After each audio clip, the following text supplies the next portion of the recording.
I bullied a friend on my phone once. I posted an embarrassing picture of my friend on Instagram.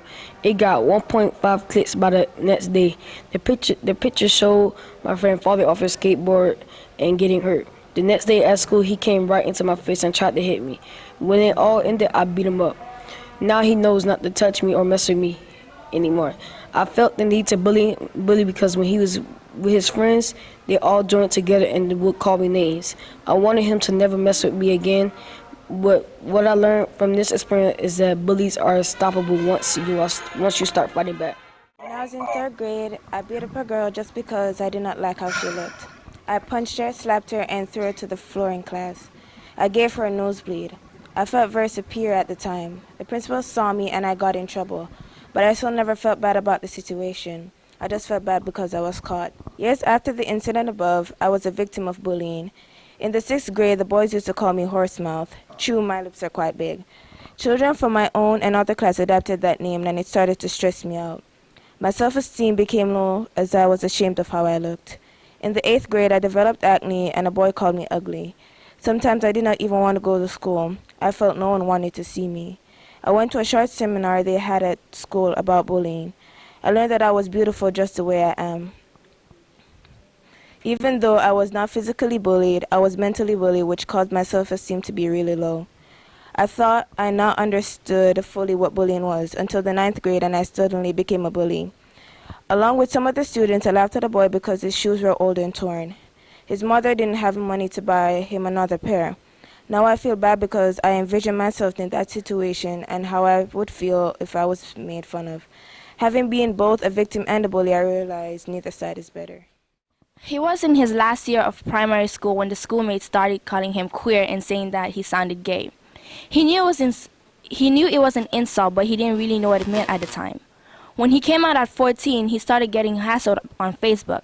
Although he wrote nothing about his sexuality, schoolmates commented on his post saying things like, "You shouldn't be on Facebook, you gay person." It began to affect his schoolwork. He didn't want to put his hand up or take part in the group work because schoolmates would tease him about his voice being gay. Sometimes he would react badly and lash out, which got him into trouble. PE was the worst. Once another student came to him in his boxer and says, "Do you find this attractive? Do you want this? Do you want to suck?"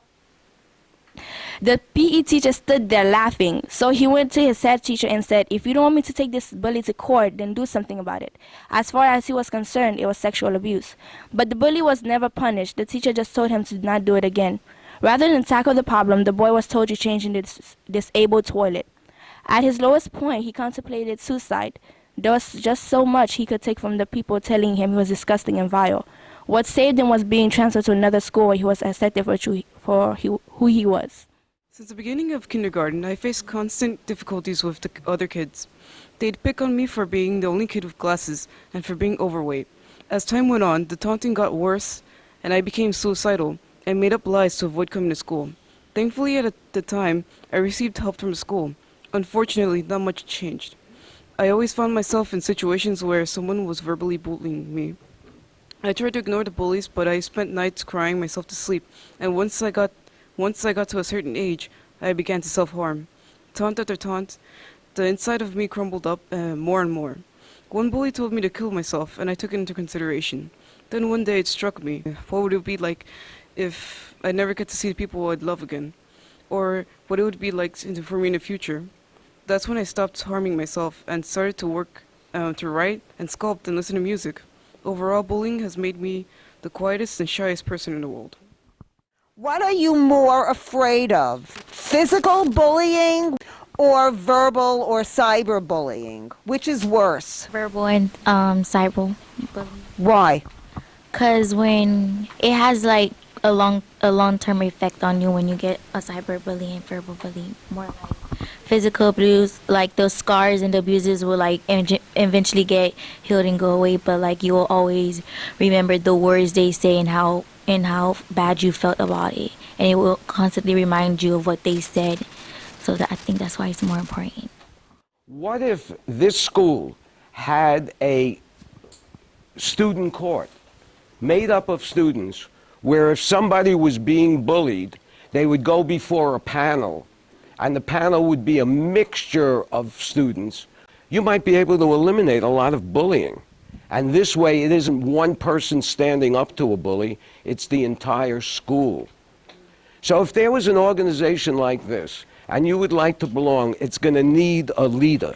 Hillary, Alejandro, and myself and I, we are starting an organization, and we're gonna do where we have people come out. We're gonna make flyers, and we're gonna have people come out and explain what happened to them and why they, how they got bullied. It's just gonna be a club where all of us, and we're just sitting down in a circle, and we're just talking about it and finding ways, different ways to how we stop bullying. Enjoy the workshop. Oh, I loved it. What did you love about it?